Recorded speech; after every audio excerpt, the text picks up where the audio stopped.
Hello, hello, we are back again. We're back again, and I am probably going to move a bit different because I did some configurations on my dates.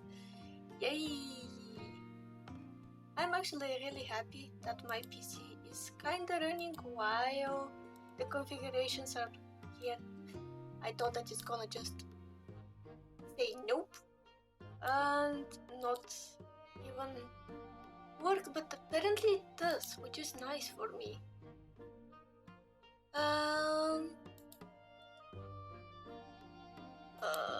Okay, should be fine. Yay! Yay! I'm really sorry. My voice, as always, is dying even before I started. Yay! So, today we're having our life. We're having the part where also, actually before that, congratulations on the beginning of the new part of the game. I think it was 19th, which is like 2 days ago, when they launched the Baxter Road. So congratulations on that. We got Baxter Road running. Also, I just remembered that I probably made absolute nonsensical name for the stream again. Oh no, I was smart enough to actually name the stream correctly. Oh god, those of you who know me know that I perpetually forget to name the stream before starting. Like, I think that I had done it and then realized, oh no, you didn't, so your stream is with the old name. Oh god. But yeah, this is what we're having today. It's gonna be nice. Also, I'm excited for tomorrow. Tomorrow the big project is starting, and yay, it's gonna be nice. Next week is gonna be fun. We're also even now working on another collab, which is gonna be probably Unubatsu collab. So yay! I'm very kind of closed off person area, but I enjoy collabs with other VTubers. Damn the logic in that, but yay! Okay, so let's us begin. Actually, yay! Here we go.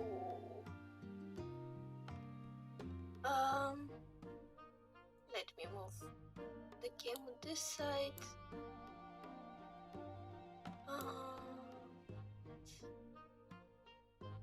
Is the stream like this? I never thought of making my OBS screen kind of elongated instead of being like by width, but I think I found something more comfortable for me so I can see you, chat.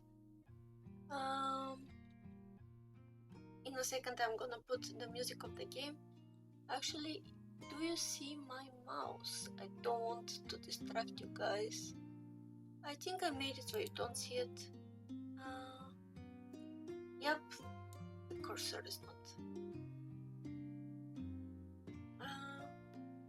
Yeah, boy has glasses, and I have to clean them because I barely could see anything. I was looking at the screen, I was like, wait, why the screen is so blurry? Then I realized that my glasses are absolutely horrifying.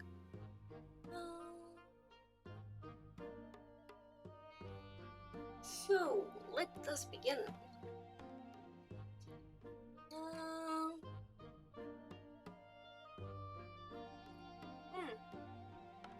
Okay.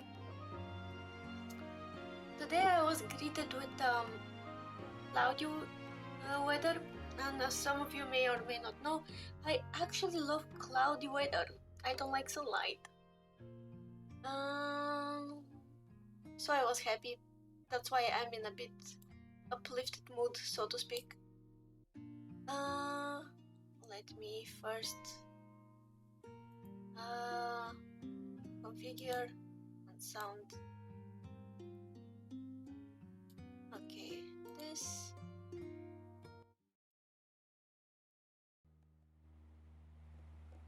And I think that like this is probably good for you guys. Most likely, I hope so. I like the BGM of this game, so I like you to be able to hear it. No. Cozy time! Yay! Ooh. So let's begin. I love it. Oh, this game, along with Luxie and Fanmade game, are games that give me a lot of comfort. Actually, most of the games I play give me comfort. Like even Madfather that I started playing, it kinda, I don't know, because it's something that I'm semi used to. So I just can chill with you guys and till there comes a day when my PC allows me to, you know, play a bit more active games. But for now, we're just chilling, including me stuttering even over my own words. Oh god. Tragic case, tragic case. Yay.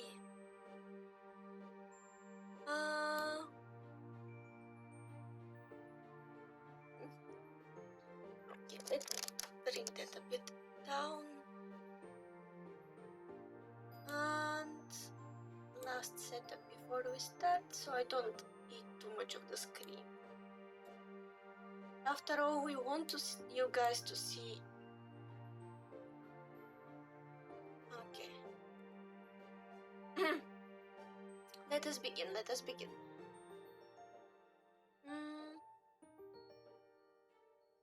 You turn to the entrance for the farmer's market for one final glance, pressing it into your memory under this new light.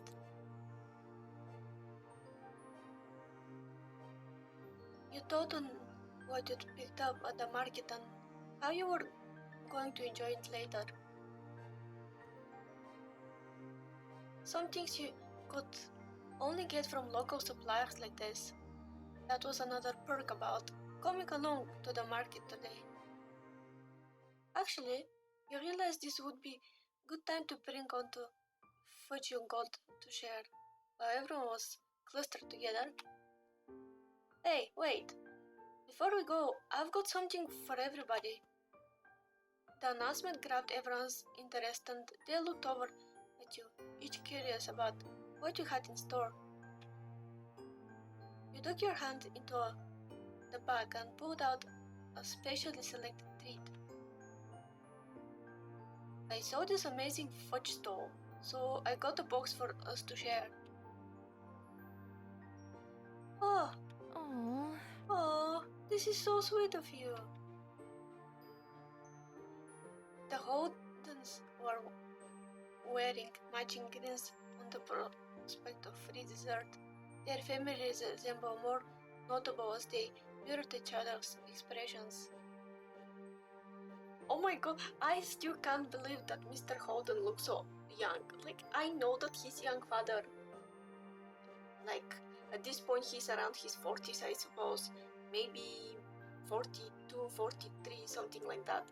And Cove is in his, like he's 18, almost 19, I suppose, because it's after graduation of high school.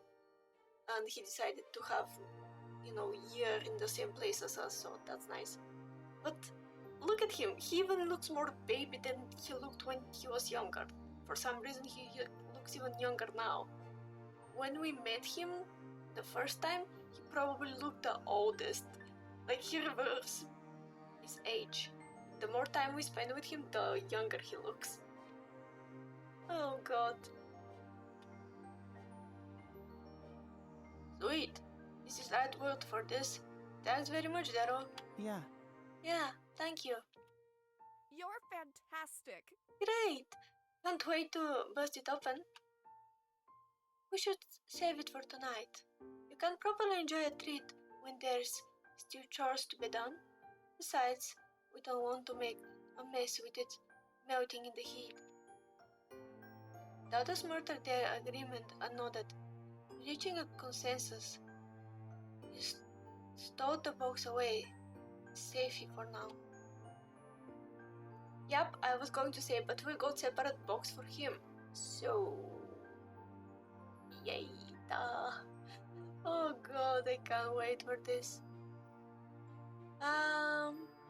Actually, give me just a second to get up and put the lights on, because I was hoping that my model is gonna move kinda smoothly without the lights on, but it doesn't.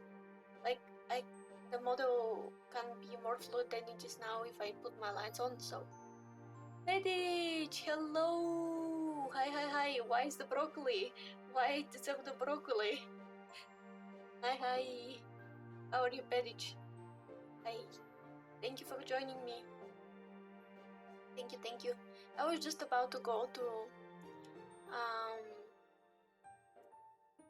put my lights on so my model moves a bit better, because technically I should put them, but I love dark, as you know, so I was hoping that my model with the new configurations that I made recently will move smoothly even when it's dark, but we need the light, so just wait a second. Feel free to get cozy.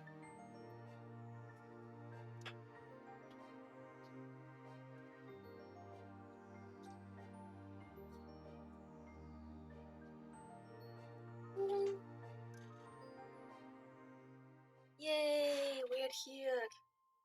Yay.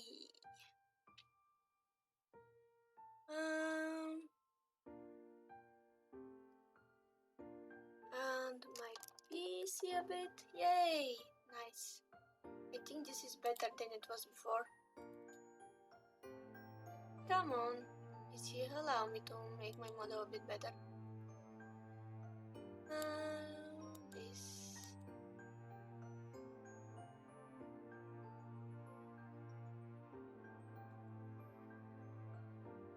Yay! Nice. I think that is gonna be fine. Hello! I'm doing most wonderful on this fine day, monsieur. You're in a fancy mood, I see. It's nice though. We have many things planned for next week. Some things that I think that you're gonna enjoy joining. Not next week, but the week after, me and some people that, same group that actually made the voice acting, we're gonna play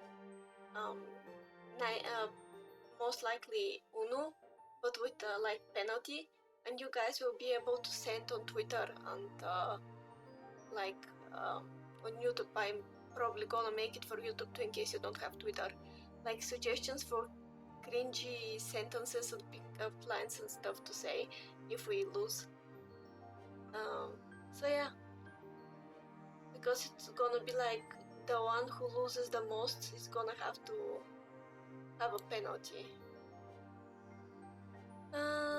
But yeah, today we are telling another chapter of the story of Cove and us, and we showed the others the fudge that we had, but now is the time to say to Cove that we have separate for him, which I'm excited about. I'm really excited about.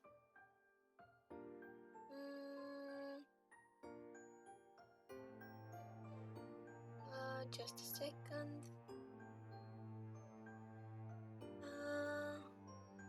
Yay. Cove then sit out up next to you, an eager smile on his face. You could tell from his expression that he was up to something.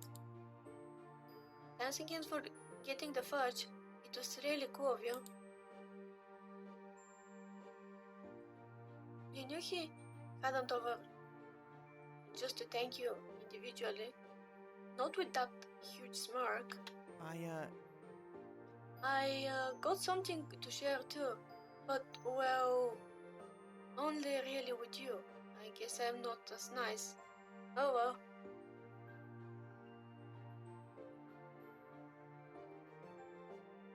Oh, good luck with the projects. Good luck with the projects, Pedich. You're more than welcome putting something we had played before, or just sitting with us at the background, like a sound. I know that some people enjoy listening something at the back just to kind of tune out the world so they can study. I never could do that, but I never really had attention span to begin with. The only time when I have attention span is when I'm streaming for you guys. This is the actual only time when I have attention span. But yeah. You cooked up a scheme of your own? He laughed.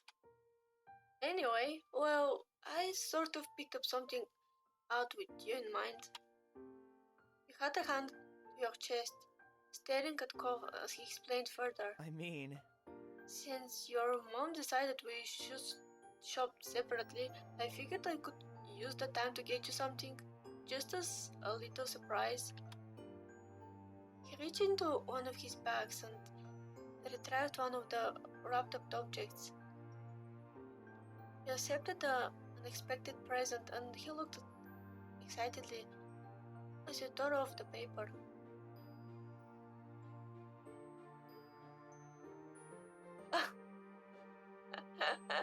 Wow, that description. I usually listen to reading metal music to force myself to work until I end up. This is something that's so strong, like the vibe of I'm college student trying to survive. But yeah.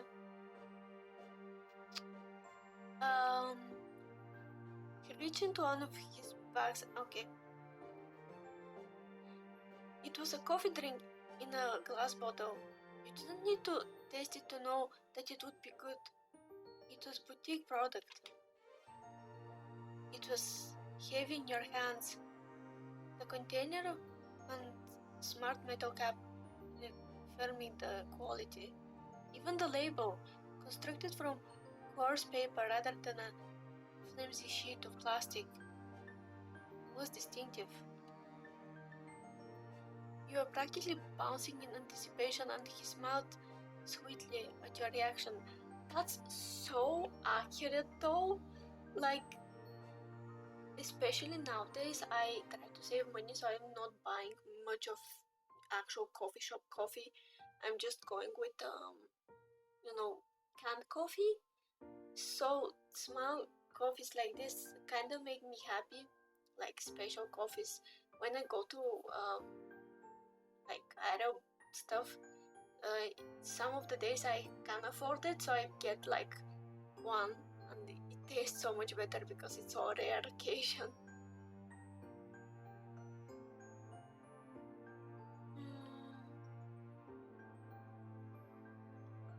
It's not a big deal, but I just thought you might like it. Of course I'm gonna like it.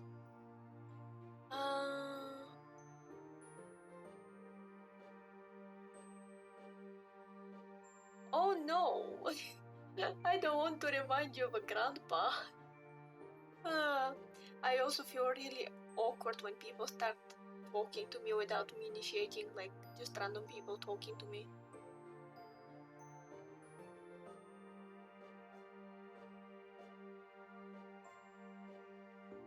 Oh my god, that's funny. Old people sometimes do funny shit. And sometimes they're just lonely and want to share their small achievements, of the day with somebody.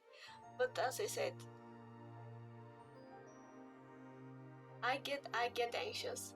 I like chatting with you, chat, and I like streaming and being in collabs with people. But when the stuff comes to IRL, I'm very blunt and deadpan, and prefer to stick to myself. So yeah. You're so wonderful. Yeah, I'm gonna say you're so wonderful because actually this would have made me really happy at a real situation, so you're so wonderful. Yep. I can't believe we both got each other something. Huh? His eyes began to widen. I got something for you, too, when you weren't around. Oh my god, I forgot that the parents and everybody is watching this. Oh no. There was a burst of laughter, first from Mom, followed by a chorus of chuckle from the other three. It's forgotten that they were still hanging around. Unfortunately, they hadn't paid you and Cove same courtesy and had been listening on your conversation. Make out! Imagine that! It's so funny though. Make them jealous. I mean, at some point it's gonna happen, but it's funny because our families are shipping us from the time we were like 13. They just wait for the wedding. I think they will be surprised if we actually end up with other partners. Because the game actually got the new road with Baxter instead, so you can be with Baxter rather than Cove in the new road that they got as a DLC. Which, by the way, I want to play too, probably. I'm probably gonna get it when we finish the game. I'm probably gonna get the DLCs in general, even though we'll have to check DLCs that are kinda, backwards. Or I was thinking of maybe getting the DLC of because after we become actual adults and work on everything, you can get married to Cove, and that thing is actually kind of put as DLC, not the actual part of the story. So I think I'm gonna get that so we can play it, and we're gonna get the Baxter one too. And there is another game of the similar vein, because it's the same, but the characters are predominantly female rather than male characters. So I think we're gonna play that too. I just enjoy the vibe of the game, and I think that people that watch me enjoy games like this too. And the prospect of me getting better PC, at least in the next 2-3 months, is not very big. So yeah, we're gonna run with cozy games, an occasional banter with you, chat.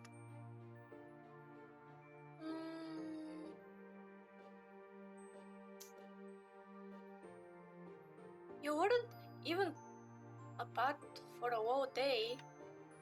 You both still used that as a chance to get each other little gifts. Ma clapped her hands together, eyes bright. Good job. That's so lovely. They ship us so hard, Jesus. A day? It was less than a whole morning. Right? True. I don't even want to think about what happened when you spent real time apart. I plan to finish it, I swear. Just the thought of how much I'm gonna mold over that game is like, please, please. I'm gonna finish it. You're gonna get your enjoyment of me absolutely hating myself for playing that game. I think I'm gonna put it not the next week, but the week after, I'm gonna put it. Like, you can keep me accountable. Not for the next week because I have planned already, like my schedule is almost full for the next week of streams. But the week after that, I'm gonna put it. And you're free to bonk me if I don't. So yeah, I'm just terrified how long it's gonna take. Because I know it's gonna take so long. And I haven't touched it from the day that I just molded my head off. So that means that I'm gonna have to learn how to beat that stupid thing from scratch. I'm probably gonna play it just several times before stream to, get back to the groove, so to speak. Because that was horrible. Absolutely horrible. Honking I will, Monsieur Zero. At least I escaped the allegations of being a dad. Now I'm Monsieur. Now I'm elegant. Now I'm elegant. Oof. if nothing else.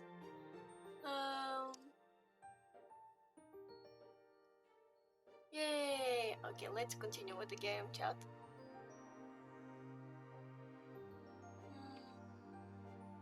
That's my boy. Oh my god! That's my... Although, as I said to some people on Twitter before, I see many VTubers kinda raising up the girls, which I understand. They're so sweet, they're so cute.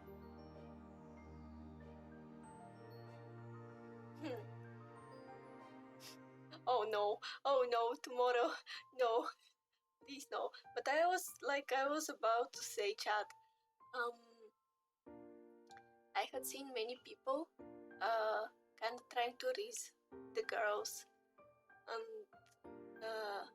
get their attention, but not many people try to go after the boys, which I find kind of sad because boys are cute too. So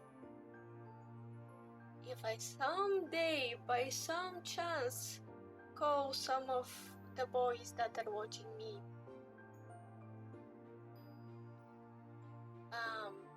good boy, but not the father type of good boy, I wonder what's gonna happen. I wonder what's gonna happen. Papa Zero that sound low. No, that doesn't sound low. That sounds like I'm a priest in a church and I'm the least probable person to find in a church. So no.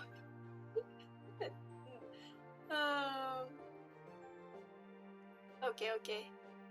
I'm sidetracking myself a lot because one of my favorite things is talking to chat and just, sharing stuff. So we have to go back to this because we again not be able to finish much.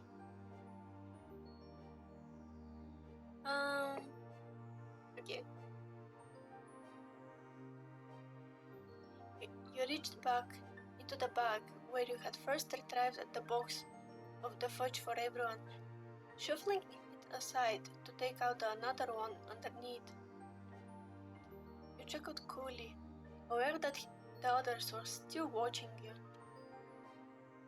The first one was for everybody, but that's not all I got.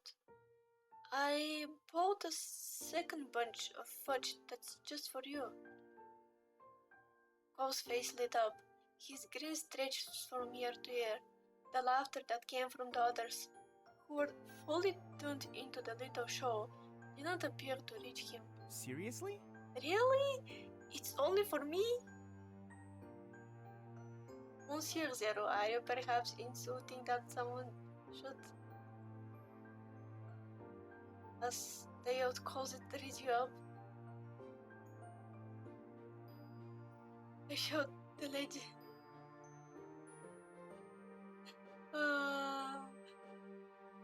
Why you're in such mood? Oh my god, my chat. Sometimes I love you, chat. I love you, chat. Monsieur Firestorm. I wonder if Firestorm is gonna show up. I hope Firestorm show up. You guys seems to enjoy your company in chat, so that's gonna be nice. But yeah, I really sidetracked myself a lot today. I missed you, chat. I gonna be frank, so I'm often anxious before starting streaming. Like, I always have in the back of my mind thinking, should I say that I can't stream today? But then I start streaming and I love every second of it. And a big part of you is you, chat. Even if you're just lurker, just knowing that I may make company for somebody who just happened to find me in the search of Twitch, or saw me. I was like, oh, they're cute. I wanna hear how they sound. Makes me really happy. So yeah. Aside for the sappy part, we really have to get the grind of the game. Also, I love this scene, but we're so slow with it. Fine specimen of introvert. Oh my god, why that sounds oddly like medical for some reason.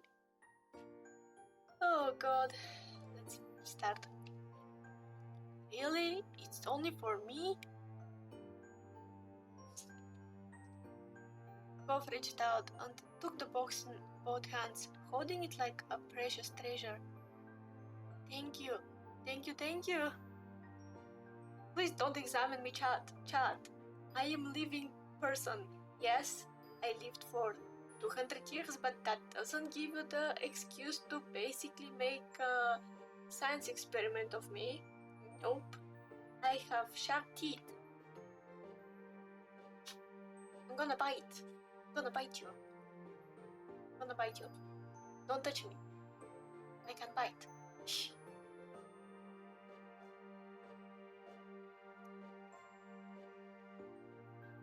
He looked at you with the shining eyes. At this rate, it wouldn't just be your little group that knew that been treating him. The whole parking lot was going to learn about it. Suddenly, customers should become a doctor. Unless you want actually to become a doctor, please don't do that. Like, the paths in medicine is absolutely beep, beep, beep, beep. Nope. Behind Cove, you could see Mom watching you, both with a smile of hilarity.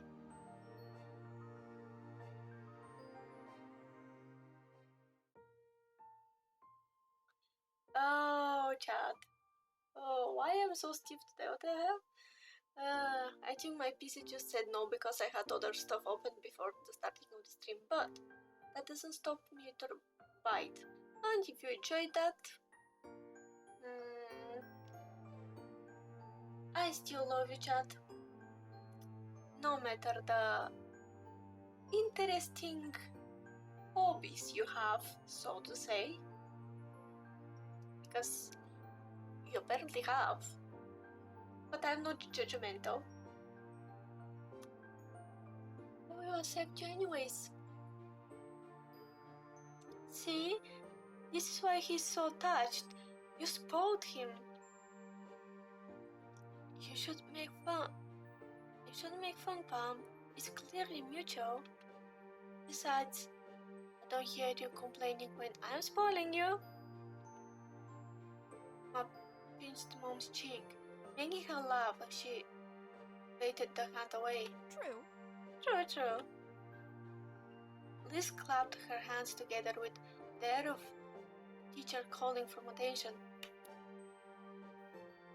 Since the other adults aren't acting like grown-ups, the rest of us are going to have to pick up the slack.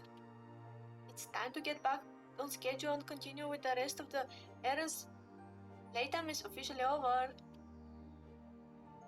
Ma laughed while Mr. Holden grinned awkwardly, unhung her head an exaggerated display of mock defeat. Kids are tough. I can't even call them kids anymore.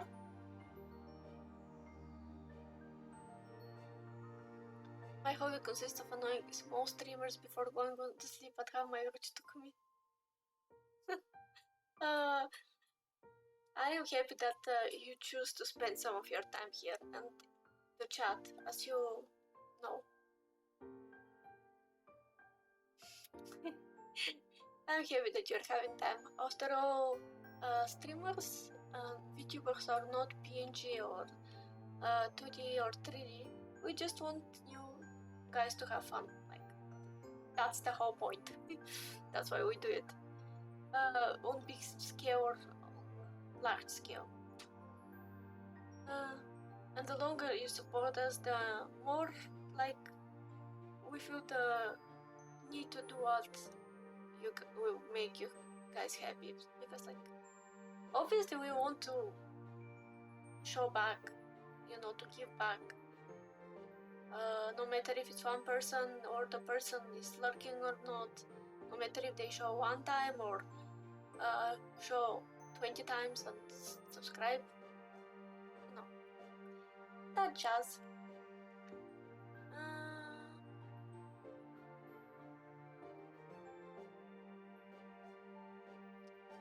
at Toto with amusement and her mother. Cove shrugged, staying a neutral observant, but a small smile on his face revealed that he was enjoying the conclusion. He laughed, glad that everyone was getting along. That's right. We're all grown-ups now. With that, your trip to the farmer's market was closed. It was time to move on. There was too many of you for one car, so you and Cove had wound up Mr. Holden's car on the way over.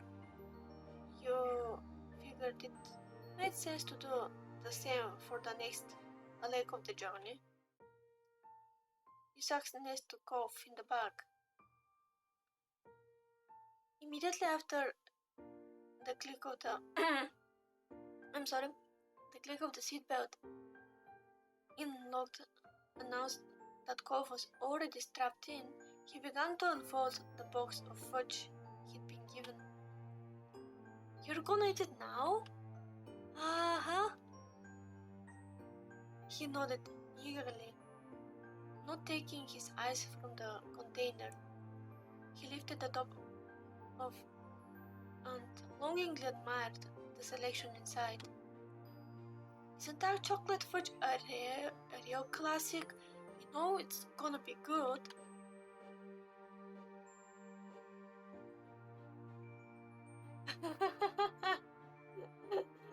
I am quietly looking down because I'm short and he's tall as fuck. We could tell if we're short or middle or tall.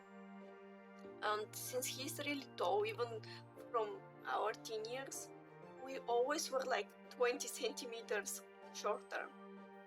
So that's why he's looking. Also, he likes us, so obviously he's gonna try to stare at us. But for now, I'm kinda immune to his charms. The biggest charm bomb I got from him was when he shot on the window, like the time when he came back after graduating. Like, I lost my mind now at that time, actually. Oh, chat. Is the green fudge lime? Yeah, key lime. It's amazing, because it's fudge but also fruity somehow. That's peanut butter in there, right? Mm-hmm. It's chocolate with peanut butter mixed. Oh, that's so good. Can you tell me what the little flakes are? It's toffee. Mmm. Once Cove had finished the bestowing prizes on what you picked, he promptly started sampling the selection. He was smiling, licking his lips, and having a grand of time. You could also tell from the way his nibbling was turning into munching, that the box wasn't going to survive the trip to the next stop. You were right. Cove tried to savor the treats, claiming just one more until there was only one left, and the statement was finally forced to be true. He finished the last one too. He sighed contentedly. Thank you. Thanks again, Zero. Those were very great. Very great? Those were great. Where I saw very, sometimes I misread stuff to such grandiose scheme. What the hell? You're welcome. He set the big clean box to the side, then rested his hand. Spoiled tummy. Cove wasn't going to be hungry for a while after that. From there, he sat wordlessly, gaze drifting to the window. He knew Cove well enough to spot a sign of when he was physically present but mentally elsewhere. The way he would fall quiet, staring without seeing, the long blinks, all of which he was doing right now. He looked at nothing in particular. His lips, his fingers, absently getting the last of the melted fudge on his hands.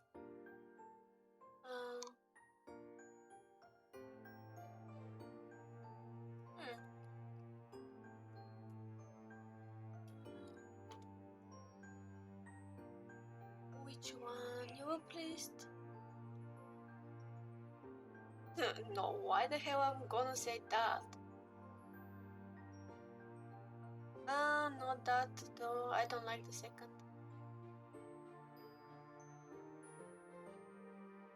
Yeah, this. You looked away, feeling bashful over how well your gift would have been received. You closed your eyes as you pulled up the resolve to speak. You were miles away for a second. What were you thinking about?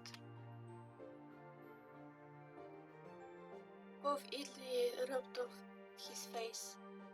Honestly, I was just thinking about how nice it's to know you. It, makes life better and everything. Though he was turned away from you, his eyes were round and sincere. Not that this is a new revelation, but today was another reminder. I'm lucky. It's so sweet. He's so precious. Oh my god.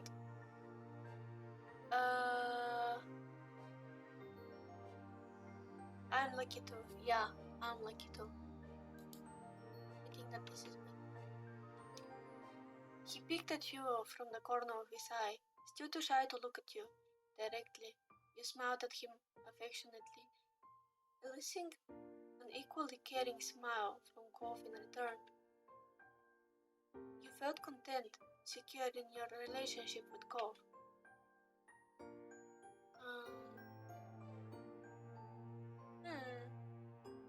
Oh yeah, since he ate the fudge we gave him, I want to drink the drink before we go.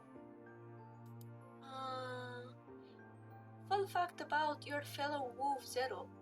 I get sick even in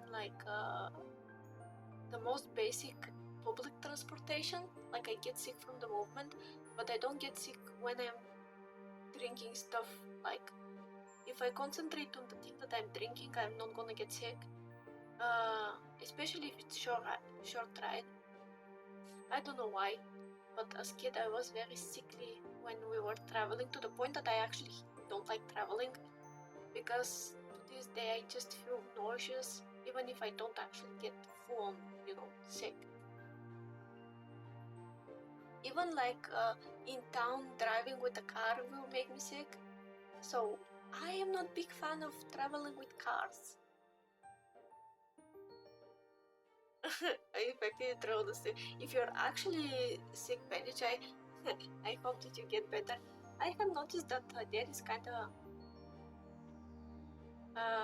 thing going around. Many people get stomach issues for some reason recently. It's oddly in the Vtuber community, which is kind of funny because many of us live continents even apart, but it's kind of shared experience for some reason. But yeah, that was fun fact for you. I get sick in cars and in everything. Oddly enough, I get the least sick in planes and stuff like that. Like planes, and if I am on water, I get less sick than if I'm in a car. No idea why.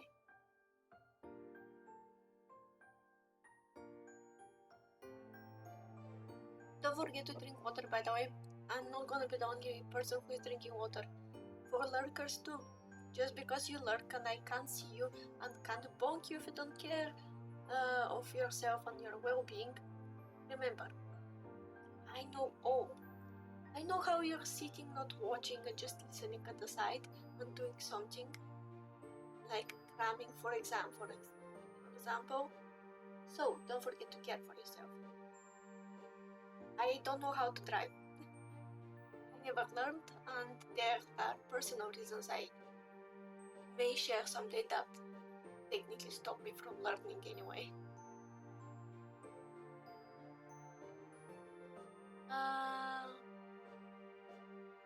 But yeah, can drive. I never learned. I am gonna forever be public transport being.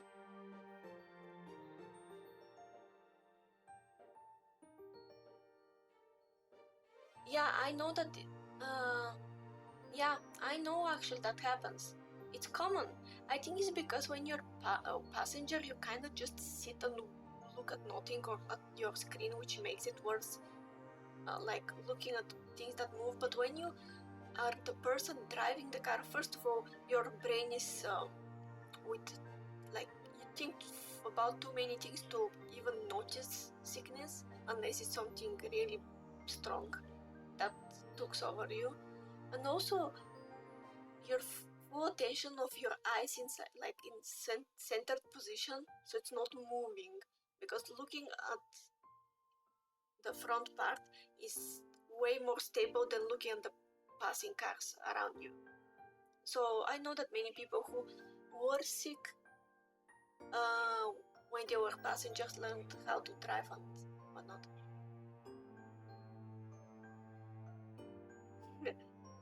Butler, I know, I am helpful for a reason. I can basically run fast and solve the problem. Also, yeah, so we nice. Let's continue. You twisted off the cap and poured it to your mouth. Even before the first sip reached your lips, the scent tickled your nostrils. You took a swig. The word swig always had me kinda. It sounded like something you're gonna use for a sentence with alcohol instead of coffee, but you took a swig. It was refreshing, the perfect way to hit the spot after long morning traveling through the market. Physical round, more serious. Thank you, Chad. That's so kind of you. That's great. Thank you, Cove. He grinned at you, pleased that his speak had been well received. You're welcome. You're welcome. I love the way they voiced him. He has not very gruffy voice. The voice is closer to my range.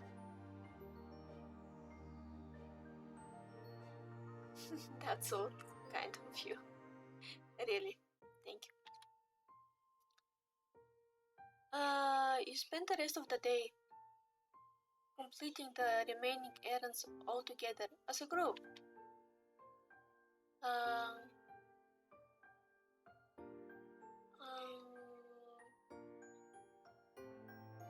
What's happening today? Chat is very sweet. Not that you're not sweet in general, but today is excessively sweet. In a good way, like I'm happy that you enjoy. Nice, chat, and lurkers too, even if you're on... Don't worry, I put the question so you have something to enjoy while listening to me. For people on YouTube, feel free to reply on the comments. I am checking everything and whatnot, so feel free to share your free time there. I'm like independence. I don't like spending time with much of like even the wolf pack. My wolf pack, Ariel wolf pack is kinda like I love them, but I don't like spending much time with them. It's kinda complicated, but so yeah, I enjoyed the brief independence. In the winter, I drink hot cocoa while watching out the window. Oh, that sounds so nice. That sounds so beautiful, actually.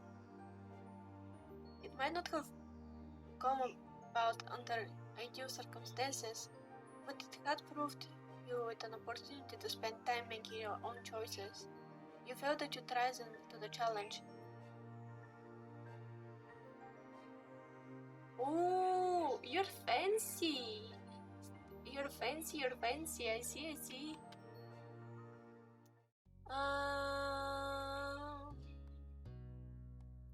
Oh fuck, not loading. I need to save instead of load.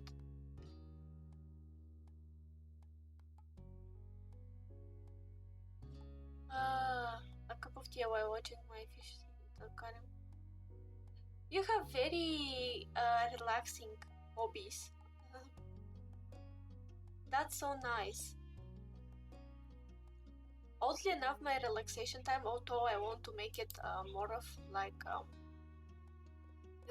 something more than just passing time. I'm trying to do more and more with streaming, but oddly enough, streaming for you guys is my way of relaxing. My mood often lifts up a lot after I stream. Especially if my computer decides to not cause problems, so I can properly stream. We had made this part kinda long. Like, generally we don't take so long to finish parts, but I hope that we can finish talk and charity today.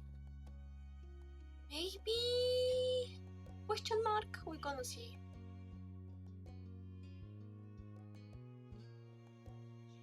Heck, keep the secrets, keep the secrets.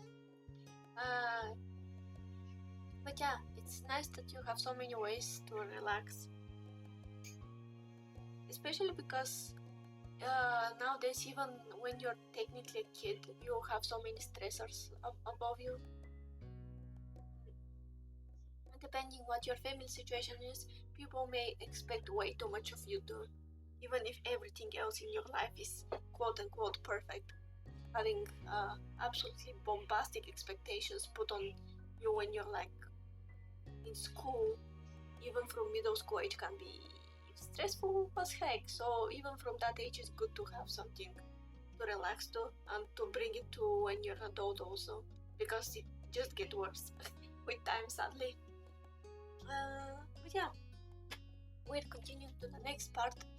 I hope my voice holds to read talks and charity. I really hope so. But I have the suspicion that we're gonna finish only with talks.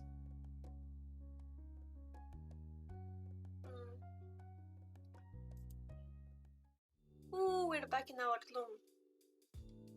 Another placid summer day was drifting by. Your daydreams were chasing each other, not sticking around long enough to become a firm plan. But you really didn't mind that right now. Yeah, life can be so stressful. But as you said, like finding ways to relax is important. And then again, many of us Vtubers, at least now that I am one for almost probably 5 months, it soon is gonna clock 5 months. Some days can be very stressful, even if we don't see VTubing as something we want to seek professionally. Because we want people to enjoy our content and want people to see. But on other days, like today is just chill, like I just want to sit with you, chat with the lurkers too, and just, vibe. And if people join in and talk more, that's nice. If they don't, that's nice too. It just depends, but some days hit you like a truck. And knowing what to do in those days is nice. Especially if you're not used to dealing with mental anguish a lot. Because some people are just used to deal with this stuff more than others and can hold more pressure than others.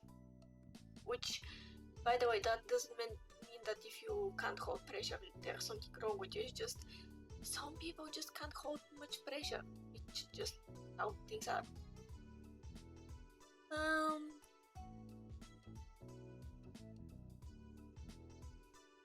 A tapping word is way into the dreams. Focusing more, you realized it was coming from the window. A grin popped on your faces, though it had been waiting all day for this moment. Heading to the window, you could see Cove outside. His habit of climbing his way really was a true Cove sim. He'd rather scale your house than wait a couple extra minutes for you to come down. Yeah, I'm gonna give him a hand. You offered Cove a hand to help him. Once he was mostly inside, he took it to help steady the last bit of his entrance. Though considering how many times he'd done this, he hardly needed the help. Hey. Hey Zero. Hey to you. You think my mom should invest in some bigger windows? Cove laughed at that and looked at off and took one last look at his exclusive entrance. He hummed with a teasing look on his face. I'd make my life easier, that's for sure. Cole's voice came out quietly, with a strangely pleased smile on his face. Did something happen? Cove opened his mouth to answer, only to have your phone ringing cut him off. You both turned to where it rested a little further up on your bed. It was still face down, so you couldn't tell who was calling. It's okay. Your attention shot back to Cove. He smiled at you awkwardly. Don't worry about it. Go check. It could be important. I'll wait. Thanks. You shuffled forward and scooped the little noisemaker in your hand. You flipped it over and checked the caller ID. It's Miranda. Oh, you should answer it. I want to say hi too. With a nod, you accepted the call and set it to speaker. Hi, Miranda. Hi. There was something off about her tone. Both met your gaze, and you saw the same confusion in his expression. Have you heard from Terry? Have you heard from Terrio?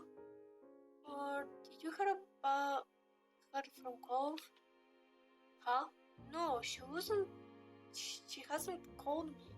But Cove is with me right now. Hey.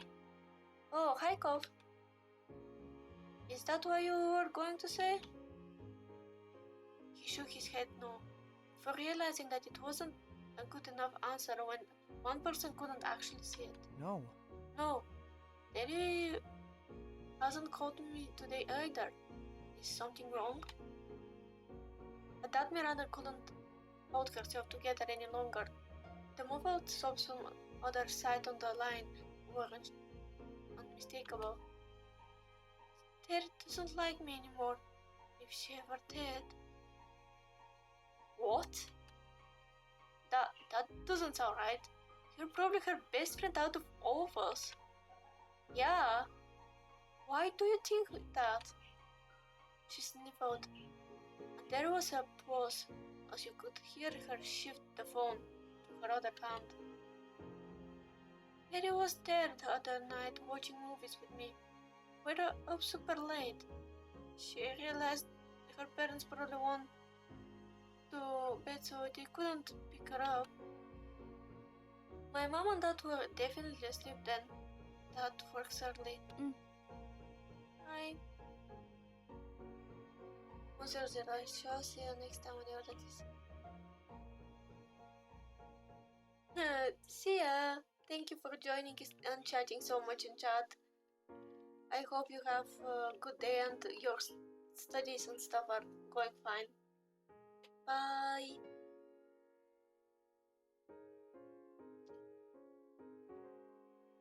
Where I was.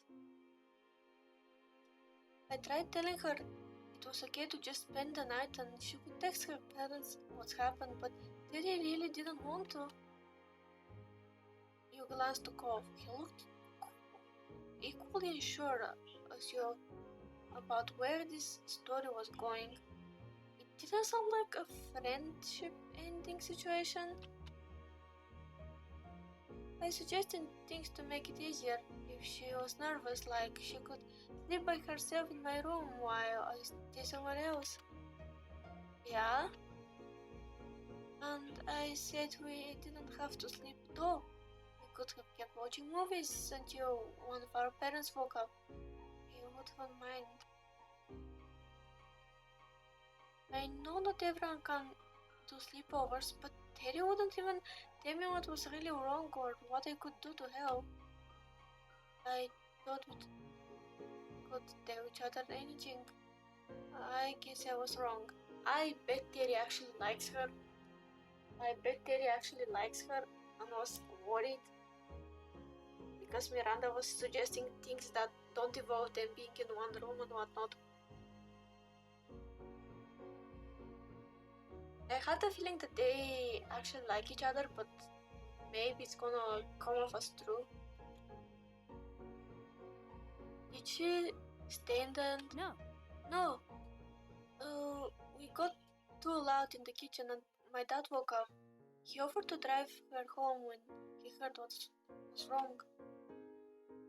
She texted me apologizing for my dad having to do that when he needed to rest. But that was it. She isn't talking to me anymore. You could hear every bit of tears and heartbreak in my... I'm really sorry. You could hear every bit of tears and heartbreak in Miranda's voice. This continued to be a shock for your neighbor, but Cove recovered and spoke gently. I'm really sorry. I mean, There is no way Terry wanted to make you feel this bad, or that she just done with your friendship because of this. Miranda's sniffing continued. You hope she had plenty of tissues handy.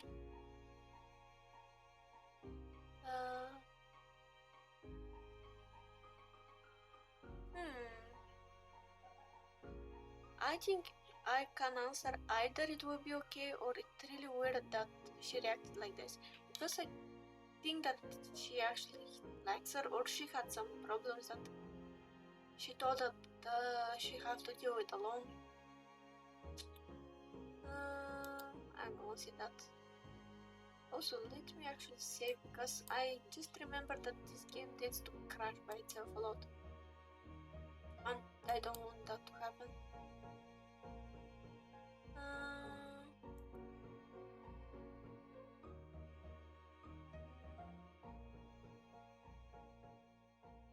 You couldn't wrap your mind around it. This seemed so unlike Terry, and maybe that's why it was bothering Miranda so much. Miranda, the voice sounded a little bit more collected after finishing her story, but you knew that the crying was far from being done. I thought she'd have reached out to one of you by now. Maybe she's not talking to anyone. Yeah. Sorry for bothering you and Cove about this. Hey, we're here for you, right? You can tell us anything. Thank you. Her shaking voice finally conveyed a little optimism, or at least relief that she wasn't dealing with it entirely on her own. Is that all right? If you do hear from her or anything, could you tell me? Could you let me know if she's alright? We can. Thanks. Let's talk later, okay? Bye. Bye. Bye. That didn't really seem like an especially productive point to end the call, though you also weren't sure where to go from there. Looking at Cove, his face seemed as lost as yours. With no alternative, you hung up and put your phone back on your bed. Cove crossed his arms, a frown creasing his face. He began to pace the length of your room, clearly trying to put the pieces together in his head in a way that made sense.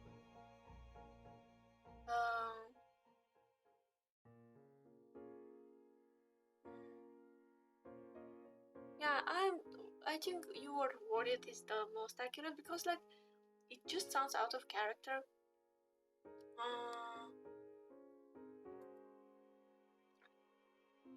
Biting the side of your cheek, you stared at the ground. Hearing Miranda saw his throat, like that was not easy. And what about Terry? The uncertainty was tearing you up. The empty state of your head before learning this was not helping you now. You couldn't put two thoughts together, and flopping back on your bed, you stared at space. We should probably try calling Terry. Cole's voice managed to drag you back to some grounding. He'd stopped pacing, but you still saw a perturbed look on his face. Yeah, I'm worried about her too. You bounced up and moved on his side, ready to act on whatever plan you two could come up with. Cove started with the easiest thing. He put on his phone and called Terry. Cove let it ring and ring and ring and ring. Terry didn't answer. There wasn't even an option to leave a voice message. Your shoulders slumped, and Cove looked even more troubled. That was possible. He turned to you as if for some lifeline. Could you try calling? I'm gonna send a text just like, hey, I was just trying to reach you, call me or something. Yeah. You took up your phone once more. Unfortunately, after another set of interminable rings, the line wounded dead. No answer, no voicemail.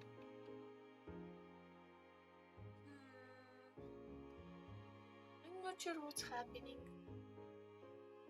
This game is not a game that can go on very dark roads. At least it doesn't sound like such.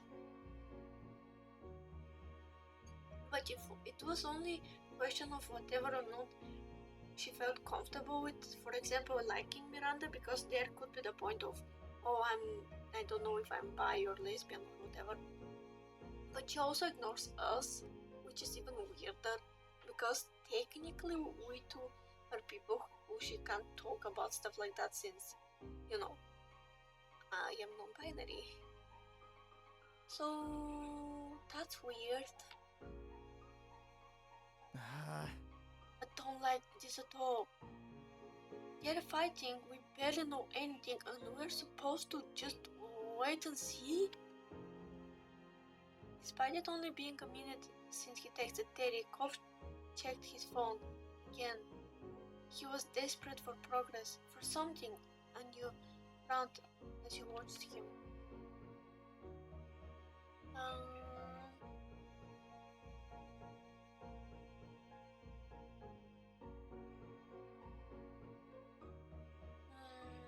I don't think that I'm gonna get mad at him because but why? Like, obviously he's just worried.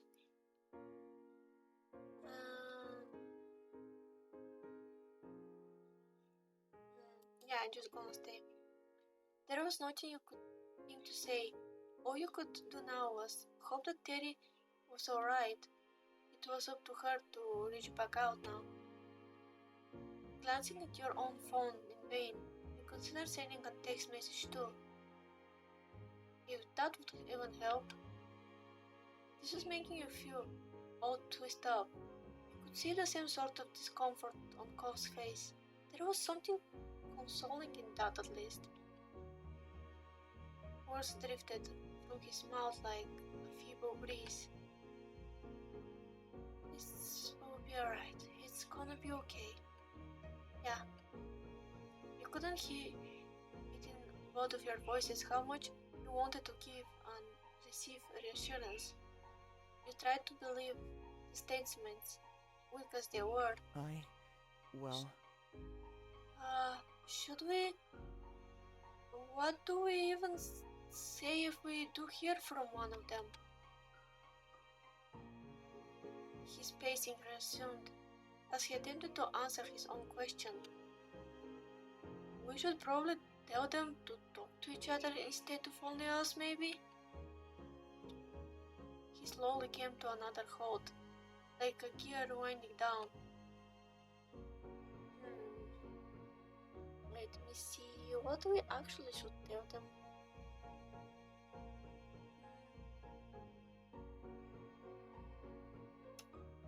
We should find out every side of the story. We should just comfort Miranda and let up with Terry. I don't know. We should only tell them.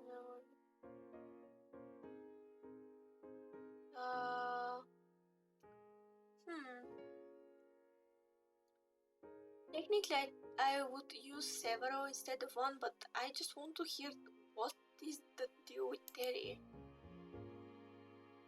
Nothing could be done until you knew what she thought of this. That much was certain. Cove nodded slightly in agreement. For several minutes you both remained dead in silence, drowning in your thoughts. Eventually Cove turned around. I'm going to text Terry that we already know what's going on. Maybe she will have an easier time talking to us because she won't have to pretend or explain. That actually sounds good.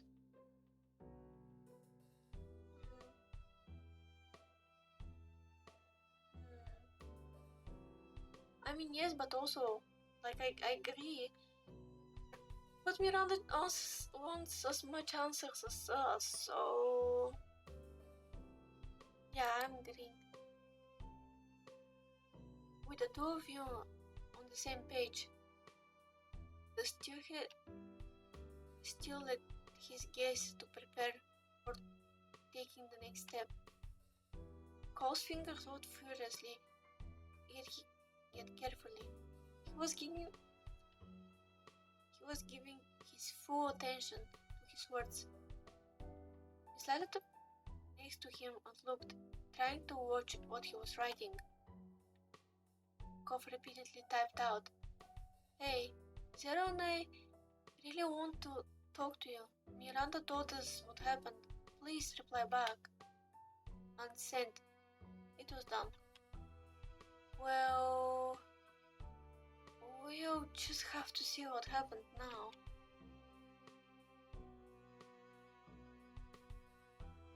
Wow, the second one is so rude. As always say when we play this game, they sometimes give us the ability to be very flirty and very much like a jerk. Which I don't know why somebody will want to play the game as the bad guy. The game is very sweet and very cozy. And like, I don't see why you want to play it like the jerky way. Yep, hopefully she's gonna get us back pretty soon. Me too. From just his face you could tell that wasn't going to do much for him. He was going to be stuck thinking about this until Terry replied. A small noise escaped his lips, and the frustration at the situation crumbled away from his face, and he spoke softly. "Thanks, Zero. I'm glad it's not just me with all this happening." Cove looked one last look at his phone and then put it away. His effort at a smile was meager but earnest. It's okay. We can just forget about it for a while. Terry will talk to us when she wants to.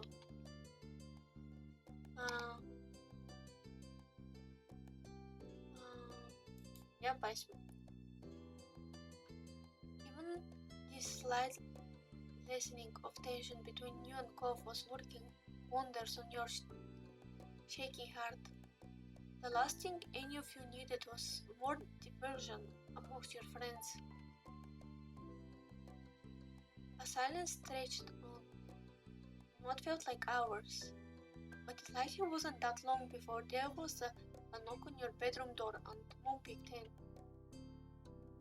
"Just wanted to check on you." "Oh, Cove, when did you get here?" When she saw you were there, she opened the door all the way. I was standing there as well.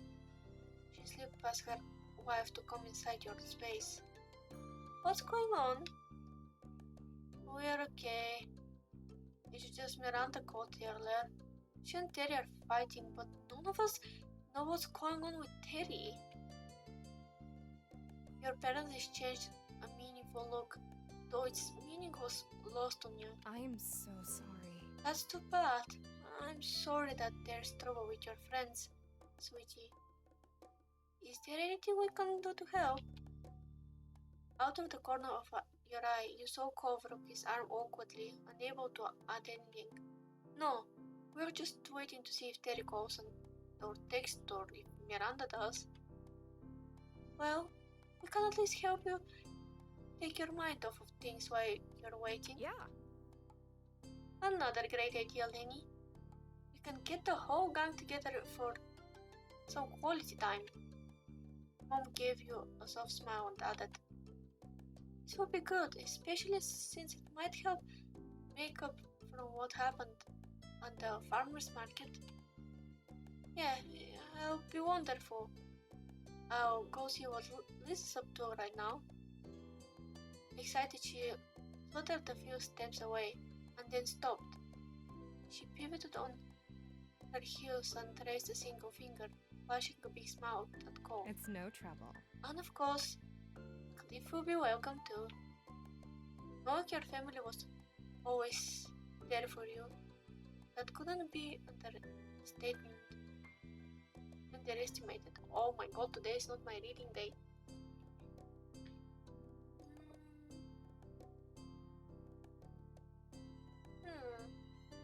But yeah, it really is not my reading day, I'm really sorry. At least I hope my mumbles are good as background noise. In fact, it meant everything to you that your moms cared so much. I really appreciate this, thank you. Yeah, thanks, that's nice of you. You're welcome. You're both very welcome. Don't sweat it. Not so kiddos. Leave things to us. Just relax and we'll call you when it's all together. You nodded and your moms disappeared for now, springing into action for their impromptu get-together. You flopped down on your bed, feeling like you could sink into it and disappear. Cove, meanwhile, took a spot on the chair off to the side. You sighed at the same time, and Cove mouth pulled into a bent smile at that. He gave his phone another quick check and his eyebrows furrowed. Still nothing? Yep. This is crap, huh? Yep. Cove chewed the inside of his cheek, as if to mimic the stress that was clearly eating away at him. Cove, what's wrong? What's really wrong? One disagreement doesn't make you act like this. That got a point. With pause in his movement, Cove was carefully trying to put his thoughts together. He spoke in a fragile voice. When people you care about, when they're unhappy with each other, there's nothing you can do. At least when you're in a fight yourself, you have some responsibility, some control over it. Oh, I think this is kind of consequences of the whole situation with his parents. He probably hates not having control, since his childhood was basically his father moving his life with Cove to another place, and just his parents being like wishy-washy kinda for a bit too. So he probably absolutely hates not having control over things, and especially when it's about conflict with people he cares about. That makes sense. I wish it didn't have to happen, but that's impossible, so... Oh well, I guess. His attempt at giving a nonchalant shrug after that was pitiable.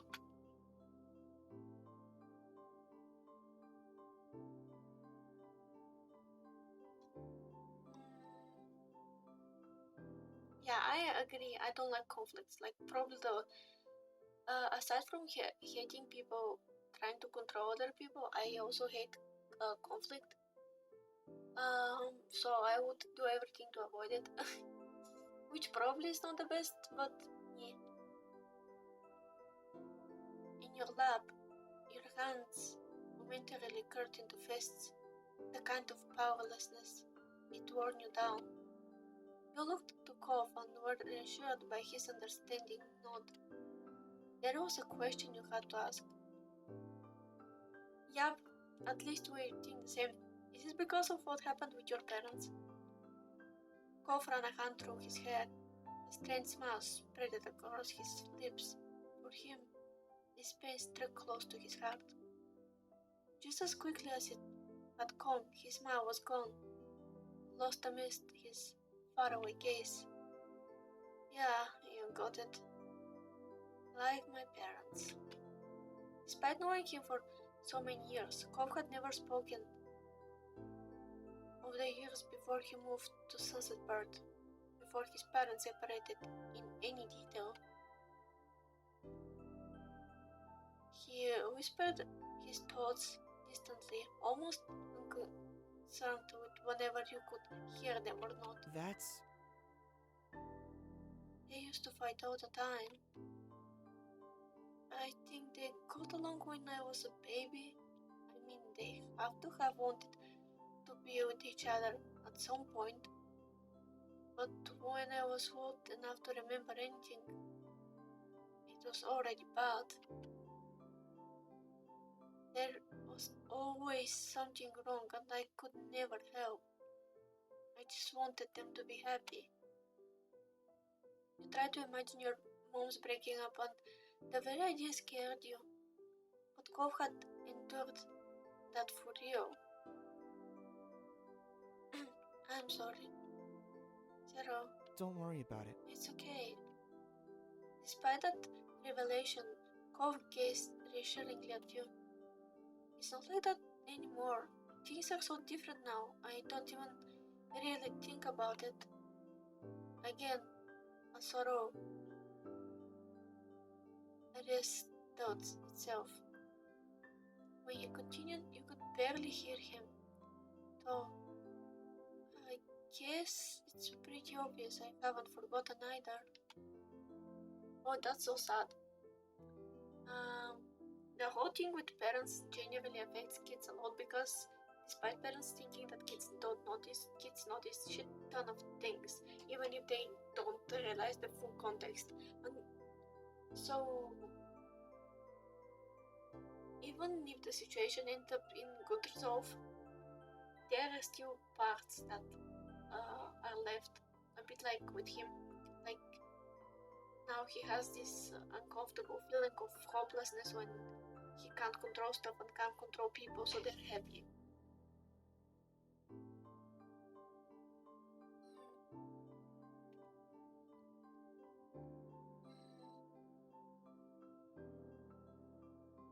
Yeah, I think I'm gonna hug him. I'm a huggy person. Not so much in real life because, as we established, I'm kinda loner, but in situation like this, I'm a hugging person. You crossed the room, picked up a little bit of speed, and Cole's eyes widened. He shot out of the chair and stood waiting for you with an nonplussed look. When you caught into him, wrapping your arms around his middle and knocking the air out of his lungs, all misery was gone. Cole squeaked. Oh, Oh! He returned the gesture longingly. Exhaling, you pressured your cheeks into the round of his chest. The tension stuck inside your little I'm really sorry, I'm so bad with reading today, I don't know why. The tension stuck inside you released like a river flowing into the ocean that was Cove. Oh my god, that's so romantically written, what the hell. The fairness of his hug told you Cove didn't plan on letting go anytime soon. You both needed the comfort and closeness for just a little bit longer. When he finally did, the two of you took a seat again, but this time side by side on your bed. Well, There was a lot, huh? Yeah, it was. I want to leave. It's not only for romantic sake, I just think that we and Cove are really close, just like people in general. So yeah. Resting the side of your head onto his shoulder, you glanced up at his face. Cove watched you affectionately. In that gentle gaze, you finally felt like everything was going to be okay. No matter what happens, we can make it work. His mouth put into a bent smile at that. You chuckled, resting your head comfortably back on his shoulder. me too. I think so too. Now for a while you stayed like that. Comfortable quiet fell between you. And the sun fell with it. The warming calm ended when Cove gasped sharply. You spun, half expecting to find him nursing an injury, but instead found him staring straight ahead. What? Oh my god. I think my phone just vibrated. Pick it out. Right. He patted the pockets, fumbling in his panic, and yanked the phone out. The force of the action nearly captured the device out of his grip entirely, but he caught it just in time. His eyes honed in one screen. It's Terry! Thank God she says she's sorry. He looked back to you, eyes wide as his nerves started to fray once more. What should I say?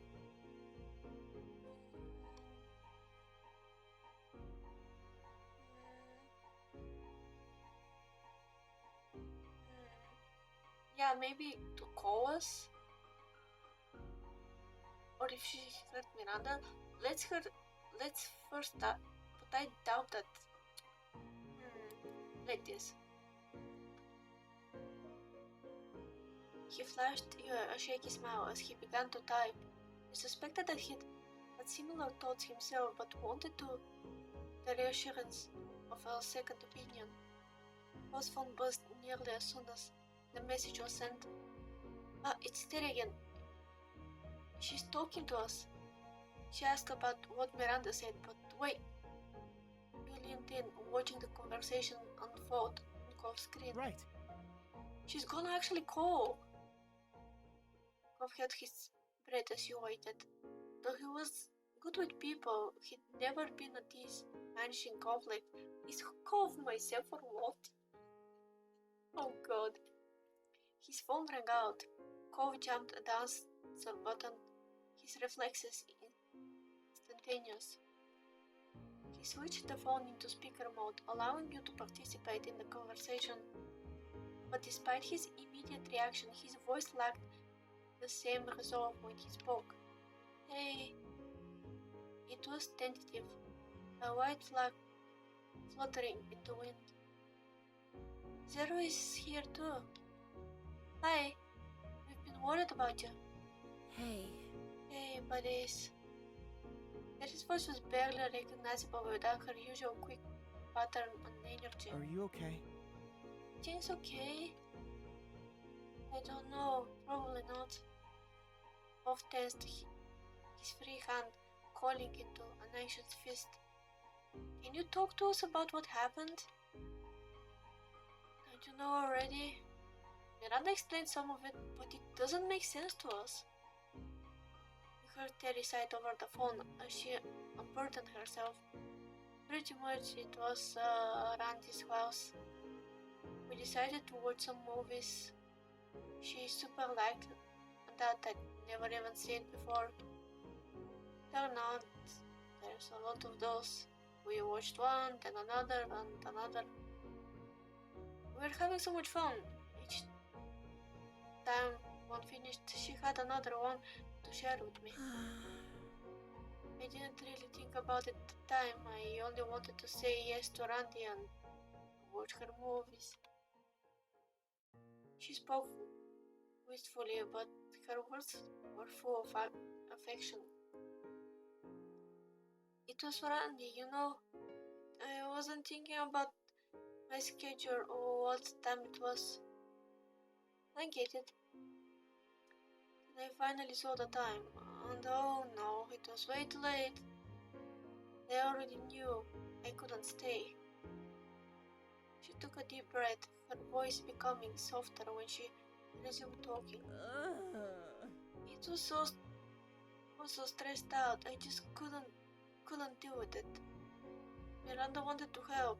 She kept coming up with ways to make it be better and trying to figure out why I was so upset and stuff. I was trying to answer her questions, and there were so many, but I couldn't really answer all of them. I didn't even know why some of her ideas didn't work with me. It made my head ache. I still had the first problem on Randy there, trying to help, asking all these questions and suggestions at me faster than I could ever think. She gulped audibly, sniffling. I got frustrated and told her to just leave me alone, but then she wanted to talk about why I wanted that, and we started having a fight in the kitchen. It woke Randy's dad up. We told him about how I wanted to go home, but my parents couldn't get me, so Mr. Eggert offered to do it. That's nice of him. Telly groaned. I know. I accepted because I definitely couldn't stay then. Not after throwing a racket and turning into a big deal. But I feel awful and embarrassed. Why did I yell at Randy and hurt her feelings? I made her dad lose sleep by waking him up and having to drive me home. Why did I say after that? I had no idea. Don't know where to start, and I don't want to make it worse by saying the wrong thing and fighting again. So I'm not talking. Daddy, it isn't mad that you didn't want to stay or that you fought. She just wanted to feel like you can talk to her. I mean, you can say whatever you want. She'll listen. Not talking to her at all is pretty much the only wrong way to go about. Especially because Miranda seems like very, how to put it, she's kinda like Terry's more than a beat. Miranda looks more shy, more reminiscent of what Cove seemed like a child. Like as if Cove as child continued being the same way. So yeah, by the way, I'm really sorry for my reading. For some reason I have problems sometimes with reading text, like I think it's just my brain forgetting how to read. But also one of the reasons why I like my voice dies fast and talking a lot to chat is my favorite thing, but also talking to chat takes from my voice power to read after. So yeah, but we're finishing that part at least. Jerry lamented mournfully on the other end of the line, but he had a point. Unless she faced Miranda again, there would be no resolution. He looked at Cove, hunched over the phone, staring pensively into it and searching for a solution. This couldn't be solved with the other key partner missing, but what if you brought them in? Your phone was still free.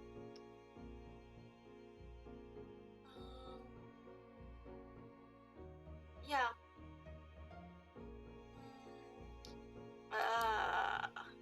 Technically, I prefer not to tell and just put her here and so she can't hear Terry, but I don't want to be rude, so what if you call Miranda?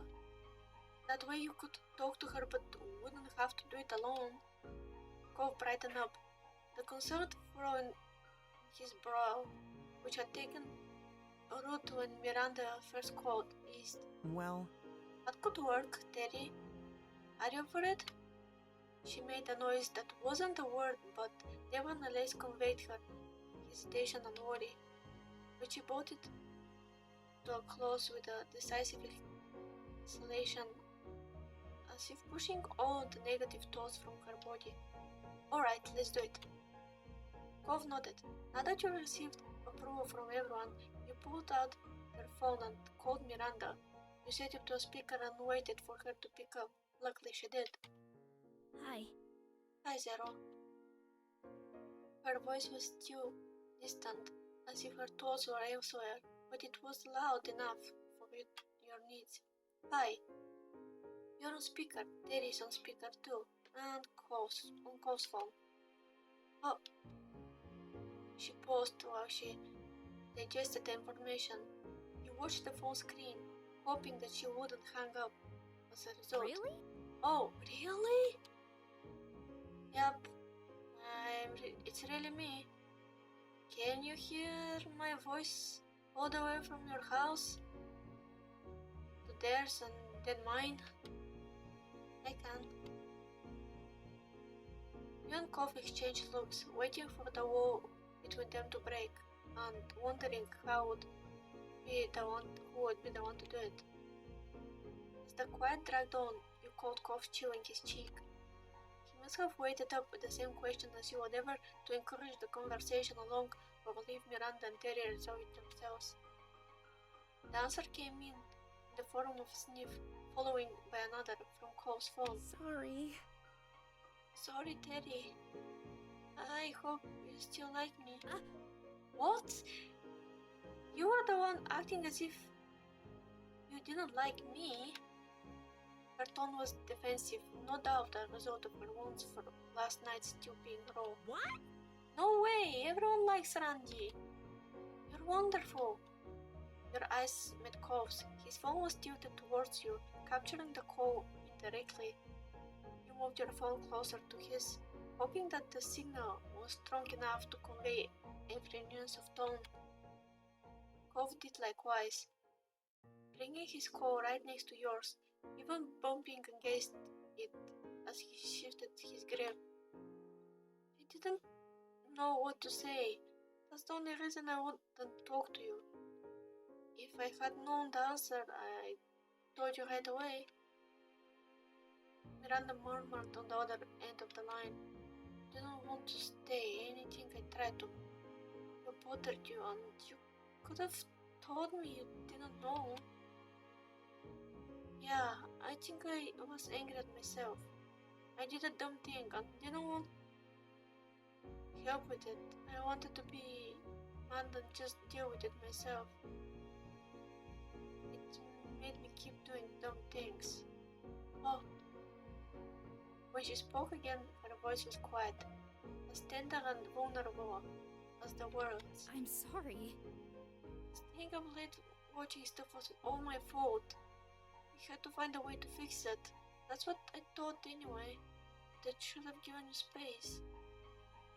I'm sorry for being so pushy and sensitive. Hardly. Miranda Eckert have a flaw? I never heard of such a crazy thing.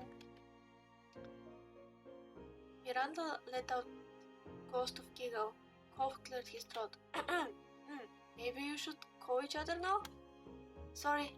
Sure. Can do. Thanks for giving me the kick in the butt to do this already. Randy. Mandy? I'm gonna call you right now. Bye, Zero and Cove. She hung up after, squeezing in another quick bye, but not giving you or Cove room to respond in kind. Miranda laughed, the noise tinkling gently like wind chimes in the summer breeze. You're really nice. Thank you for listening and helping. I'm gonna hang up now so I can answer Terry's call. Bye. Bye, and good luck. Bye. Talk to you soon. Miranda hung up, still chuckling softly as your call ended. The room felt emptier without the other voices in. Cove exhaled a sigh that crashed through the newly fallen silence. He dropped his arms to his sides, letting his head hang down like a puppet at the rest. Thank God.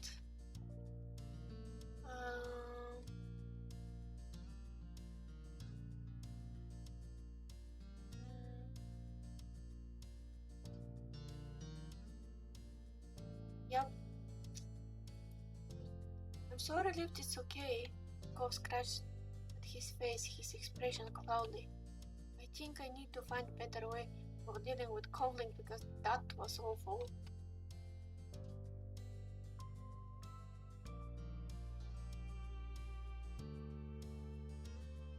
Yep, I think that it was okay. The whole plan and I think it worked at the end. Cove meekly smiled as he rubbed his eyes, wearing his creeping over him, and mumbled his next words.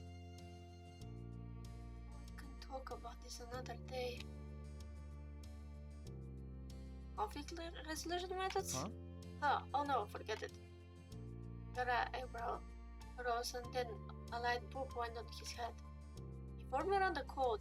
Didn't you say there was something you wanted to say? Cove's original visit had been thrown so off killer that it was a struggle to wind your memory back to when he first turned up. Now you did, though. You remember that he had been perfectly when he arrived this afternoon. Was it a good news? Cove brushed his hands against his now folded arms shyly. Well, yeah, maybe. I'm not exactly sure it counts as news or even good. It was just... is what is... I'm happy about it though. You were curious, but you didn't want to push Cove if he didn't want to speak about it. You don't have to say anything, but if it makes you feel good, I think it's good news. Cove chuckled awkwardly, a hand creeping to ruffle his hair on the back of his head. It's fine, if you want to hear, I can tell you. He shifted on his feet, as if a different posture might give him the support he needed for the conversation. I didn't want to make it a big deal, but I kind of, well, not kind of, I just know. Oh my god! Jesus, I didn't expect that. Okay! We're having coming out. Yay! Oh! A real subject change, huh? He chuckled. True, it was unexpected, but you were excited that Cove had come to understand himself more, and glad he wanted to share that with you. That's great, tell me more! Cove drew a breath, straightening up. I'm demisexual, so you know. Most of the time I don't really have those kinds of feelings. Physical ones and stuff.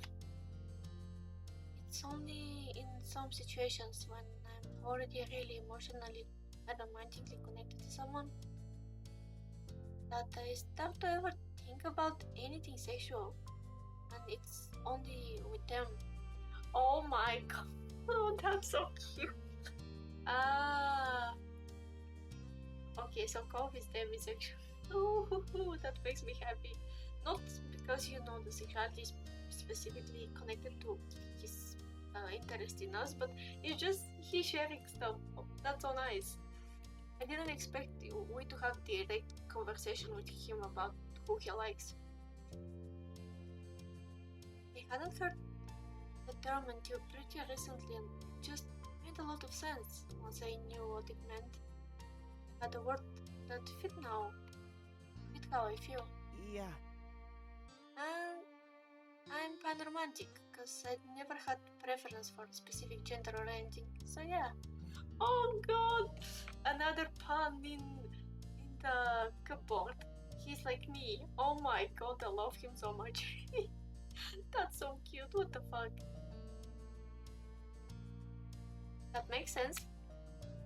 Cove looked down on the floor, being so open and direct about matter that personal which you were sure he'd spent long time trying to figure out. seemed to be kind of weird for him. Despite that, there was a small, proud smile on his face, and when he looked up again, his gaze was steadfast. All this talk of sexuality made you reflect on your own.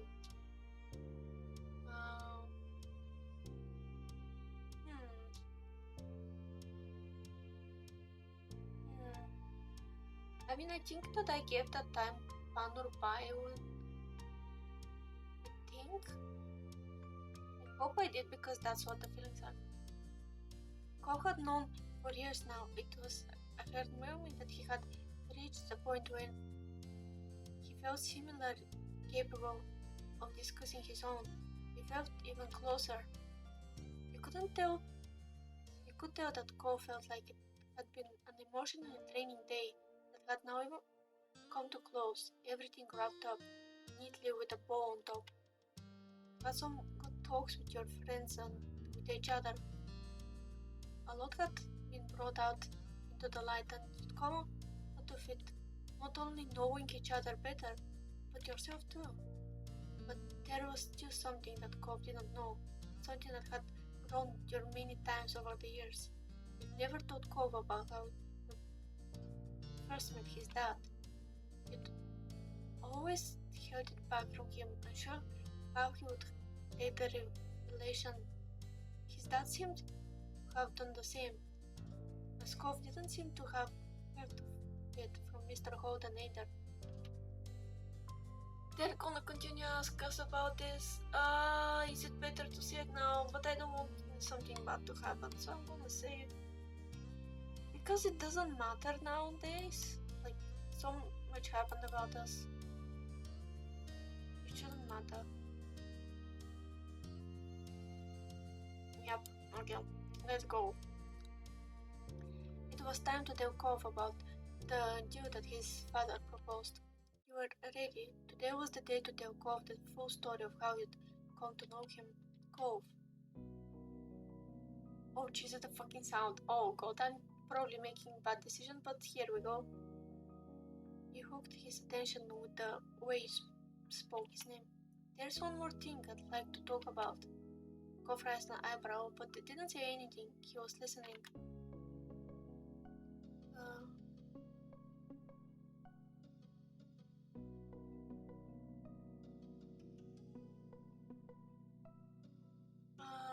Yep. You're still hesitant and choose your words cautiously. Way back when we first met, it was actually your dad I met first. When you ran off, he was waiting outside the house to see if you'd come back. He didn't find you, not then. But he did notice me, and I was walking home. Cove nodded, eyebrows still raised. You could tell he was trying to predict what this was going. You could also see how he was feeling. I still remember how worried he was about you. He was desperate to help.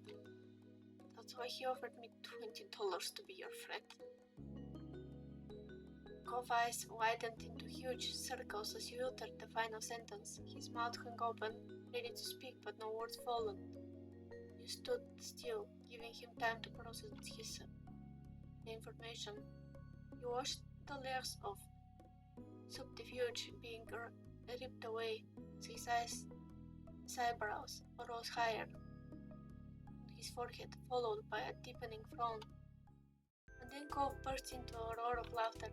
That's horrible! He tried to bribe you? I'm so happy that he's not pissed off! Oh my god! Holy shit. I almost felt the weight of this myself, even though, I play the game once a week. But I didn't want to continue hiding this. And you were, what, 8? That's why, oh my god. Cove was bent over with laughter, one arm supporting his sides. He covered his eyes with the other hand, hiding the tears of myriad sprouting the corners. You laughed along with him. Though your laughter stemmed from relief, finally be open with him, and to have him accept well. Eventually, Yukiko would down, cough up, Cove wiped the last of tears from his eyes, still grinning as he took whistling breath. Whoa, he shook his head. That's my dad. I guess there's always another Clifford surprise waiting in the wings. But $20, huh? What a cheapskate. Considering how much time we've spent together since I moved in. You were paid pennies on the hour? No, not even that much. Just 1 penny an hour. A fraction of a penny. I said he offered. I got even less than that nothing, because I didn't take money from a random person on the street. Bob gave you a lopsided smile with a shake of his head. Sorry. Sorry, you definitely got the short end of the stick.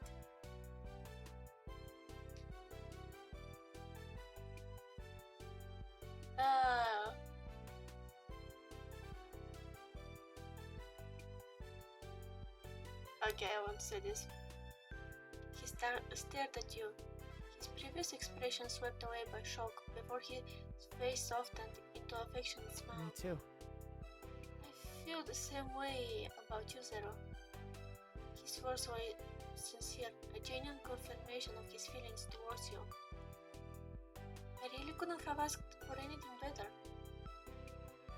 Most of the time his words were out of his own there.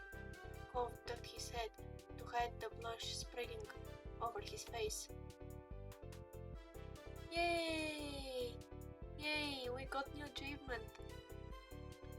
Your breath breathed a satisfied sigh of relief as weight you'd been carrying from childhood was lifted from your shoulders. Cove shy around a hand up and down his arm, a gentle smile lifting his features, and you knew he was glad to be where he was today. Thanks for telling me. I appreciate the honesty. He cringed slightly. And now I've got more ammo to tease Dad with. You're welcome. Hey. Hey, we should probably head downstairs soon if your moms are still wanting everyone to get together. Yeah, that's right. With a renewed spring in your step, you led the way out of your room.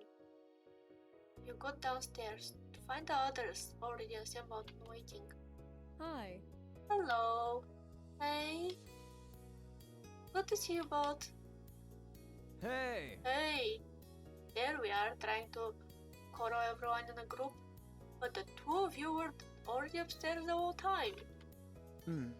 Of course we were together. You paid Sarah to stick with me, or did you forget? Oh no. Oh, he's gonna tease the shit out of his dad. That's so nice. The statement was meaningless to your family, who looked to each other for answer in vain. Mr. Colden, who got the message loud and clear, seemed embarrassed.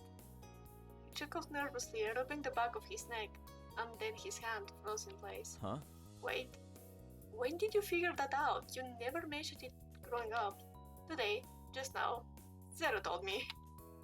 Mr. Holden's hands awkwardly slid off his neck as he stared at Cove, the answer catching him on guard. Out of the corner of your eye, you saw Mom mounting questions at you. Similarly to his son, Mr. Holden broke into laughter and turned to address you, and the hand laid over his chest. I can't believe my partner in crime betrayed me, and after all these years, I thought we had something. Okay, I'm so happy that this whole thing actually didn't have bad resolution. I think if we told him when he was kid or even teenager, it would have ended bad because he still had problems dealing with his parents. But now when he's adult, he was like, they're stupid in a good way, you know.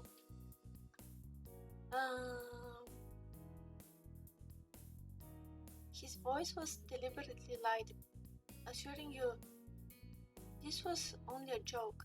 He shook his head, throwing off the chest as he spoke seriously. No worries. I have to admit, I actually just amazed that you'd kept it under your hat this long.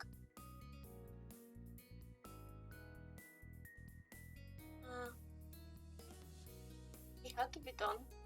Uh-huh. I want to know why my dad kept it secret all this time. Mr. Holden looked back to Cove, lines forming on his forehead as he wide-eyed singled a wordless apology. Can we hear exactly what this secret is? The suspense is killing me. Right. Alright. I'd better get everyone up to speed. He held his hands, palms out, pacifying his audience, or perhaps holding them up as a shield in advance. The first day I met Zero, I'd been worrying about Cove being alone for the summer. Well... There weren't a lot of kids around, and he wasn't exactly on the best terms with me at that time. He glanced around at your family, gauging their responses. I felt like this was my only shot, so I kind of offered them $20 to be friends with Cove, and added that they couldn't tell him about it. Liz gasped. I was staring incredulously at Mr. Holden while Mom's eyebrows had retreated to her hairline. Beyond Cove already knowing the story, we were the only ones affected. But after a while, I really did honestly forget it even happened. He raised his hands higher, now level with his shoulders. What about the idea you thought? If Mom felt inclined to throw a cushion at him, he'd probably manage to block it in time. I know that is bad, but I've had so many grand ideas over the years, it's hard to keep track of them. Bob smiled, placing his hand on his hips and shaking his head at his father's antics. Seriously? I can't believe you. Though, also, I totally can. Your mom was less indulgent. The shock had ebbed away to displeasure. Mom's foot was tapping rapidly as she frowned at the next door neighbor, while Martha's arms crossed over her chest and her lips pursed. So funny, our parents are the most offended out of the all people involved in that whole situation.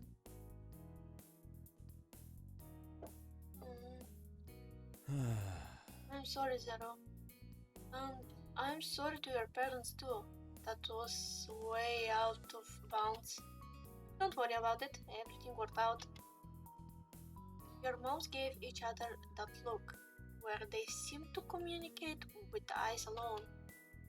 Alright, well, got that then. And I won't happen again. Absolutely. It definitely won't. Alright. Good. It was a little surprising that they were letting him off the hook, but on the other hand, it was a long time ago now, and you were sure your moms remembered those painful early days of Cove's arrival too. Mr. Holden wasn't a potential bad influence anymore, so a lecture would be pretty good. Instead, Yorma gave him a lenient smile. In that case? Now that it's settled, why don't we find something to do? Nods of agreement cascaded through the group in a couple waves at the suggestion. Mr. Holden's shoulders slumped with a release of tension. He brought his hands down, tucking them away in his pockets. The two families spent the rest of the afternoon together, chatting and catching up. To accept Mr. Holden's apology, Cove called up for lost time by pitching the odds jab at his dad. Your mom didn't seem amused. The news still too fresh, but you enjoyed finally being able to laugh about it freely. You truly relaxed, knowing that there was no longer any secret between the two families. You felt freed, and yet simultaneously more tied together than you had been before. Okay, my voice survived somehow. I'm really sorry that my voice is so fragile every time. Even when I kinda do warm-ups and whatnot, I think that I need to do more, like more than just some several, changing of tones of my voice before starting stream, because like generally if you don't do that, your voice kinda dies, and mine dies really easy anyway. Let's move us together here. Put this here. Please don't lag. I need to put my BGM on. Yay! I think that this is kinda okay. Probably. I hope so. I really hope so. But yeah, that was for today. Tomorrow we're having a collab with Sean, Sushi Sean. We're gonna start a project of mine that's gonna span through several streams with different people. And yeah, I'm excited for you to see that. I'll be sure to have better voice for that too. Also, I'm really happy. Like the whole thing with the lie with the pocket, with the money and everything, was a thing that I wanted they to resolve, because I was like, I don't want we to be like in a situation where we're gonna get together and he realizes from someone else, someone is telling him, and things end up bad. And on top of that, we got his coming out. I didn't even know that he's gonna do that. But yeah, and also representation for demisexual people, which is kinda not very good. Like, not many people know about the sexuality, and not many people understand it. So yay! That was nice. So, as we do most of the time, I'm gonna find somebody to raid, and after that proceed to prepare the VOD so you can watch it if you had missed it or want just to put this at the background.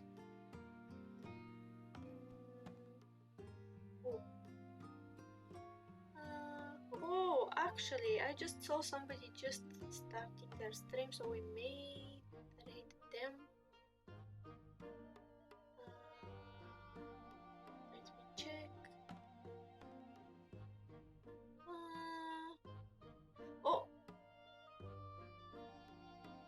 Yay! Close friend of mine is making a piano test.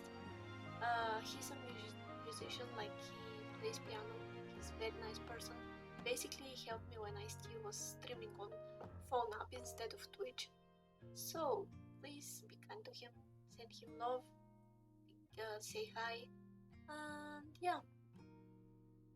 See you tomorrow. Don't forget to take care of yourself. Drink water or coffee or whatever you like. Eat something nice. Sleep enough. Don't do like me. I am allowed, but you are not. I am allowed to do crazy stuff. You're not allowed because you're my child and I care for you. And also, as always, know that you have place here. Although I seem to be a bit of weird sometimes, I want you to know that I don't care if you lurk or not. Like, for me it's important you to just have fun. Don't feel pressure to be in chat. Just enjoy it. And yeah, see ya!